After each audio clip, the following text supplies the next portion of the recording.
Olá, sejam todos bem-vindos. Meu nome é Arlen Ferreira, sou professor de Geografia e hoje estaremos juntos em mais uma aula de Geografia. Só lembrando a vocês que essa aula está destinada a alunos do 6º e 7º anos, Fundamental 2. Também alunos do 1º, 2º, 3º e 4º período, dos segundos segmentos, da Educação de Jovens e Adultos, da EJA. Hoje é um assunto muito legal e pertinente a esse momento que nós estamos vivenciando, que é o momento eleitoral, falarmos um pouco da importância do voto, da conscientização do voto. Portanto, vamos falar sobre conhecer um pouco da história da conquista e da luta das mulheres no cenário nacional, sobre a questão do direito ao voto. Também vamos falar sobre a responsabilidade na tomada de decisões, quando nos referimos diretamente à questão das eleições, refletir sobre como são feitas as escolhas dos nossos representantes, refletir sobre os impactos e as escolhas nas decisões e outros assuntos pertinentes. Também saber a recorrer às fontes verdadeiras, a questão da fake news e outros elementos correlacionados a isso. E, sobretudo, que contribui para a tomada de decisões. Vamos lá? Bom, a primeira questão em relação a tudo isso é fazer uma reflexão sobre a importância de nós, como cidadãos, sobre o voto. Por que é preciso refletir? Esse é um momento muito conturbado, onde você tem todo um arsenal preparado para ganhar o seu voto. Falo isso tanto na condição dos pais como dos alunos, e a importância da conscientização nesta questão eleitoral. Então, mesmo para você que não vota, é preciso estar à parte, é preciso entender, é preciso compreender e criar um discurso, um diálogo sobre a questão eleitoral. Afinal, são eles que vão nos representar lá na esfera maior, tá certo? Vamos caminhar mais um pouquinho aqui. Bom, esse período eleitoral, evidentemente que é um período ótimo para as nossas reflexões, sobretudo para os nossos representantes. O porquê discutir, o porquê ter uma conscientização a respeito desse momento, tá certo? Olha, entender as nossas escolhas, entender os impactos referente ao nosso voto, até porque depois dos nossos representantes tomar o poder referente à nossa representação, eles vão ficar no mínimo 4 anos. Portanto, é importante essa tomada de decisão. Agora, outra questão em relação a isso é sobre mesmo os estudantes que não votam, não é? Poxa, professor, mas eu ainda não voto, o que eu tenho a ver com tudo isso? Olha, nós somos atingidos diretamente pelos nossos representantes, mas nós fazemos política no nosso dia a dia, não é? Nos nossos conflitos sociais, dentro da nossa casa, nas estruturas, nós necessitamos da política, não é? Tudo é política da nossa vida, nós não conseguimos emancipar dessa política. Não é? Fazemos política na fila do banco, na fila da lotérica, na fila do supermercado, ou seja, todo esse modelo ele é democrático, ele perpassa por uma ideia política antes de acontecer, tá certo? Olha, dialogar sobre a questão das tomadas de decisões. Por que eu voto naquele candidato? Por que eu voto naquele? Qual a importância de saber um pouquinho sobre o histórico, a vida daquele candidato? Não é? Isso vai fazer toda a diferença. Muitas das vezes, as pessoas sem conscientização política colocam para nos representar pessoas que depois vai fazer tudo ao contrário, e aí não adianta reclamar, não é? Porque quem coloca os nossos representantes é o povo, é a partir do voto direto, não é? E aí as eleições democráticas, tá certo? Refletir como são feitas essas escolhas, não é? Essas escolhas, evidentemente, têm que ser feitas, os nossos representantes, o nosso voto tem que perpassar por uma lucidez, ou seja, por uma escolha consciente. Evidentemente que nós temos que conhecer todo o histórico do político, não é? Compreender um pouco se ele já foi político, se ele o que ele já fez, por exemplo, na primeira vez do seu mandato. Tudo isso é importante. Quais são as propostas? São propostas pertinentes, se são propostas que têm a ver justamente com o cargo dele. Por exemplo, se ele é o cargo de vereador, será que o que ele está propondo tem a ver essencialmente com a execução de um vereador? Ou seja, o vereador pode fazer aquilo que ele está falando? Muitas das vezes não. É simplesmente uma jogada de retórica, ou seja, de fala, para te conquistar, mas está fora do exercício desse vereador. Então a gente vai discutir isso aqui, claramente a gente vai ver, ao caminhar da aula, a função de cada um, tá certo? Saber recorrer às fontes de informações. Evidentemente que hoje, com esse modelo da internet, esse mecanismo, né, formacional e também informacional, que nós temos acesso 24 horas nos nossos celulares, nos meios de comunicação e daí por diante, é preciso tomar cuidado com as fake news. Né? Isso é uma jogada política. Falar mal de um, falar mal de outro, e às vezes é tudo mentira. Então a gente tem que sempre procurar as fontes, não é, que tem uma credibilidade maior, porque a fake news está aí, não é? E muitas pessoas às vezes, no primeiro impacto da notícia, já sai disseminando aquilo, repassando. A gente tem que tomar muito cuidado nesse sentido, tá certo? Vamos caminhando mais um pouquinho aqui. Olha, para falar um pouquinho sobre essas questões, eu gostaria de focar agora sobre uns direitos conquistados. Em relação a esses direitos conquistados, eu queria falar sobre o direito do voto, sobretudo da mulher. Olha que interessante, hoje o público, a maior parte do público que vota é um público feminino. Hoje, 52,5% do eleitorado brasileiro é composto por mulheres, tá certo?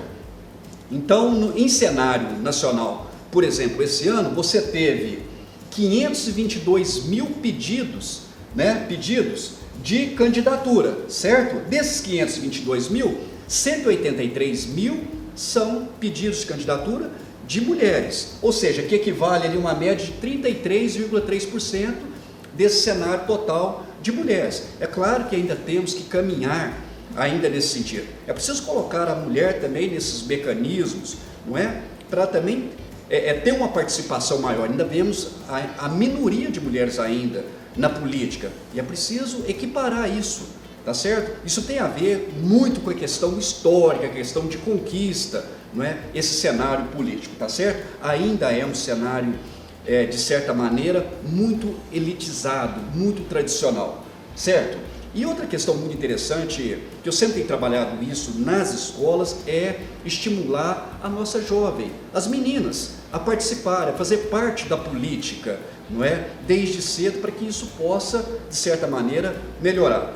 Tá certo? Vamos caminhar mais um pouquinho aqui.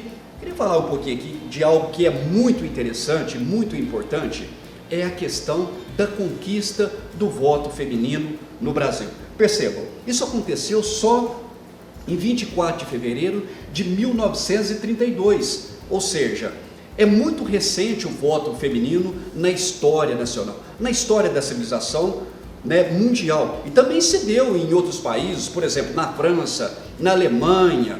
Isso se deu só a partir da década de 40, não é? Tendo os Estados Unidos e a Inglaterra como pioneiros, ou seja, os primeiros a reivindicar o voto e a conquista do voto feminino nesse cenário, certo? Olha que interessante, em 1932 o Código Eleitoral passou a assegurar às mulheres brasileiras o direito ao voto, não é? Mas o mais interessante em relação a tudo isso é que apenas as mulheres casadas e as viúvas teriam que ter autorização, apenas as mulheres casadas teriam que ter autorização dos maridos, e as viúvas, na realidade, deveriam provar a sua renda, ou seja, havia toda uma estrutura, né, financeira para a mulher votar. De certa maneira, naquele momento, houve a lei, né, que dava oportunidade, mas ao mesmo tempo ficou brechas para dizer, falou, olha, ela pode votar, mas é preciso ter umas restrições aqui, não é? E eu fiz questão de colocar aqui que antes disso, já no Rio Grande do Norte, houve a primeira eleitora, e aí eu coloquei aqui, né, em 1932, documentos históricos apontam que a professora Celina Guimarães foi a primeira eleitora brasileira, não é? Isso em 1927, lá no Rio Grande do Norte. Então, se a gente pegar as federações brasileiras, o Rio Grande do Norte foi o primeiro estado a fazer valer a lei, não é? Já a lei nacional, não é? A buscar num artigo, dizer, olha, eu posso votar porque está no artigo. Foi a primeira eleitora, isso em 1927. E fiz questão de colocar também que a primeira prefeita brasileira também foi lá no Rio Grande do Norte, né? foi a Alzira Soriano, eleita para comandar a cidade de Lages, no Rio Grande do Norte, não é? Que ganhou com 60% dos votos, tá certo? Olha que interessante, isso em 1929. Agora, em 1930, com a Revolução, não é? Ela se contrapôs a Getúlio Vargas, aí tiraram ela do poder. Olha que a gente, na realidade, é uma luta constante quando eu me refiro às mulheres no cenário nacional e, sobretudo, no cenário da política brasileira, né? É uma conquista diária, tá certo? Vamos caminhar mais um pouquinho aqui. Olha, agora, pegando esse cenário, agora entrando na questão da cidade de Uberaba, Uberaba, evidentemente, que é uma cidade de porte médio, uma cidade muito importante, tanto no cenário mineiro, para o Triângulo Mineiro, como no cenário nacional, né? Você tem a tendência do agronegócio, várias indústrias que têm uma importância muito grande nas commodities brasileiras e no PIB brasileiro. Uberaba é uma cidade muito importante nesse cenário econômico, tá certo? Hoje, Uberaba, agora nós estamos num período de eleições, 500 vereadores, né, e 11 prefeitos, na realidade concorrendo ao cargo eletivo, tá certo? Tanto de vereador como de prefeitos. Então é preciso ficar muito atento a essas questões, tá certo? Vamos caminhar mais um pouquinho aqui. Olha, mas algo muito interessante aqui, que eu gostaria de socializar com vocês, é o seguinte: você sabe qual que é a função do prefeito? Você sabe qual que é a função do vereador? Isso é um debate no Brasil todo, né? Nós temos aproximadamente 5.570 cidades, que a conjuntura é a mesma. Mas qual a função de cada um? Se um vereador chegar na sua casa e dizer, olha, vote em mim porque eu vou te dar uma casa, isso é função do vereador? Olha, vote em mim porque eu vou reformar a sua casa, isso é função do vereador? Isso não é função do vereador. Portanto, se ele falar isso, ele está mentindo, porque a função do vereador é outra coisa. Nós vamos conversar isso agora. Tá joia? Vamos caminhando aqui. Então, primeiro, realizar obras no municípios, como asfalto, rua e construir praças. Se o vereador falar isso para vocês, olha, vote em mim, eu vou construir praça, isso, aquilo, ele está falando a verdade? Não está falando a verdade, porque isso não cabe à gestão do vereador. Isso é exclusivamente função do prefeito e com suas secretarias, sobretudo secretaria, por exemplo, de obras e saneamento, por exemplo. Isso é a função do prefeito, é o poder executivo municipal que realiza obras da cidade. Portanto, se o vereador falar isso, ele está mentindo, não é função do vereador. Tá certo? Vamos na próxima. Criar novos bairros, distritos e subdistritos no município é função do vereador. Porque o vereador está ali, na realidade, para votar emenda, criar leis. Então, na realidade, o vereador é o único agente do poder legislativo. Por isso, cabe a ele deliberar, criar ou extinguir leis de assuntos exclusivos da esfera municipal, como o da pergunta, não é? Por exemplo, o vereador fala para você, olha, se eu ganhar, eu vou construir um viaduto aqui. Não, isso não é função do vereador. Eu vou mudar aquela BR 050, não é função do vereador. A BR, ela é da esfera da União, o vereador se limita à esfera municipal. Portanto, ele está falando coisa que não tem nada a ver, simplesmente para te lubridiar, tá certo? Vamos caminhar mais um pouquinho aqui. Bom, criar uma guarda municipal. O vereador chega lá na sua casa e diz, olha, nós vamos criar uma guarda municipal. Não é a função do vereador. Quem cuida da segurança pública é o prefeito, são as secretarias de segurança, tá certo? Então, olha aqui, criar uma guarda municipal é função do vereador, é função do prefeito, desculpa. Por quê? A segurança pública é uma responsabilidade compartilhada entre os governos nas esferas tanto federal como estadual e municipal. Aos municípios cabe realizar as ações de prevenção à violência, como melhorar a iluminação, rua, instalar câmeras e criação de guardas municipais, né? Atenção, a função do guarda municipal é diferente do policial, certo? Militar. Então, o guarda municipal tem uma função diferente do policial militar, tá certo? Então, isso não é função do vereador. Tá certo? Vamos caminhar para a próxima aqui. Fiscalizar as contas da prefeitura. Agora sim, nós estamos entrando exclusivamente na função do vereador. A função do vereador é legislar, fiscalizar o executivo e daí por diante. Então vamos aqui. Fiscalizar as contas da prefeitura é função do vereador. É responsabilidade Poder Legislativo Municipal fiscalizar as ações do Poder Executivo Municipal, ou seja, das ações do prefeito. Para isso, os vereadores podem, inclusive, visitar órgãos municipais, fazer questionamento por escrito ao prefeito, até criar comissões parlamentares, né, e chamar o prefeito para esclarecimento. Ou seja, uma das funções exclusivas do vereador é fiscalizar os atos da prefeitura, se as coisas estão funcionando, se as obras estão saindo, toda essa estrutura. Isso é função do vereador, tá certo? Aumentar o número de vagas na rede de educação. Se o vereador falar isso, é função do vereador?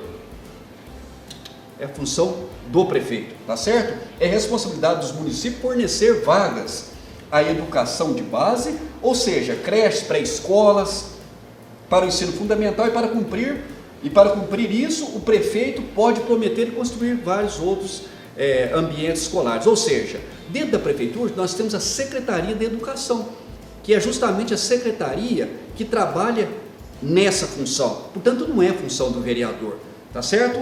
Caminhando mais um pouquinho, alterar o plano diretor do município. Aí sim é função do vereador. Por quê? Porque o plano diretor do município é uma lei municipal que estabelece regras, parâmetros, né, incentivos e instrumentos para o desenvolvimento da cidade. E é responsabilidade dos vereadores discutir e aprovar o plano diretor municipal, tá certo? Repare que a esfera dos nossos vereadores fica limitado a essa questão municipal. A gente tem que ter muito cuidado com isso, não é? Porque o que nós cansamos de ver na realidade são candidatos a vereadores falando coisas que não tem nada a ver com a função deles. Eu vou asfaltar a sua rua, eu vou fazer isso, não é função de vereador. Portanto, a gente tem que ficar sempre atento e aposto sobre essas questões. Se ele já começa a mentir, não é? No início, antes de ganhar, para ganhar o seu voto, você imagina depois. Quer dizer, nós somos responsáveis por esses políticos que estão aí. De certa maneira, foram nós, a população, que colocaram eles lá, não é? Depois não adianta reclamar. Então é preciso ter uma conscientização muito grande nesse momento, né? Um momento muito peculiar, que é um momento de reflexão, tá certo? Agora, caminhando mais aqui para a gente finalizar, a função do prefeito no geral. O prefeito é o chefe do poder executivo de um município. Isso significa que está na mão dele o poder de administrar a cidade em que vive. Ele cobra imposto, taxas, que por sua vez devem custear obras, serviços de políticas essenciais para a vida nas cidades, né? Aí alguns exemplos disso, da função do prefeito, serviços mantidos pela prefeitura brasileira são de limpeza, iluminação pública, sistema de transporte urbano, ambulância, hospitais, saúde, atendimento básico, municipais, daí por diante. Isso é a função do prefeito, né? Administrar a nossa cidade, não é? E estar sempre atento àquilo que está faltando. E depois a função do vereador. Agora, olha que interessante e muito diferente da função do prefeito. Repare, o vereador ele tem função como integrante do Poder Legislativo Municipal. O vereador tem como função primordial representar os interesses da população perante o poder público, né? Tá certo? Pode-se dizer que as atividades mais importantes do dia a dia de um vereador é legislar, certo? Podemos citar como ações típicas que estão ao alcance de um vereador, então, criar, extinguir e emendar leis, né, da maneira que ele julga que seja mais adequada e pertinente aos interesses da população. Sobretudo, fiscalizar, tá certo? É só uma reflexão sobre esse período que nós estamos vivenciando, que é o período de política, né? Que é o período onde está todo mundo criando situações, e aí é uma guerra, né? Uma luta lá em cima, não é? Para abstrair esse eleitor, não é? E muitos não têm escrúpulos, então nós precisamos ficar atentos sobre essas questões. É preciso conhecer, é preciso analisar, é preciso pesquisar para não entrarmos em uma roubada, tá certo? Fazendo uma revisão rapidamente, então nós falamos sobre a história da conquista do direito da mulher, a importância de dialogar sobre as responsabilidades nossa como eleitor na questão do voto e quem vai nos representar perante a Câmara Municipal, perante a nossa cidade. Refletimos sobre os impactos, as escolhas, as decisões, né, sobre a questão da política. E também sobre a questão da fake news, recorrermos sempre às fontes mais sérias, né? As fontes que estão nas principais mídias, a questão da fake news do celular, desse site, desses comentários, a gente tem que tomar muito cuidado em relação a tudo isso. Tá joia? Espero que vocês tenham gostado. Até a próxima aula. Valeu!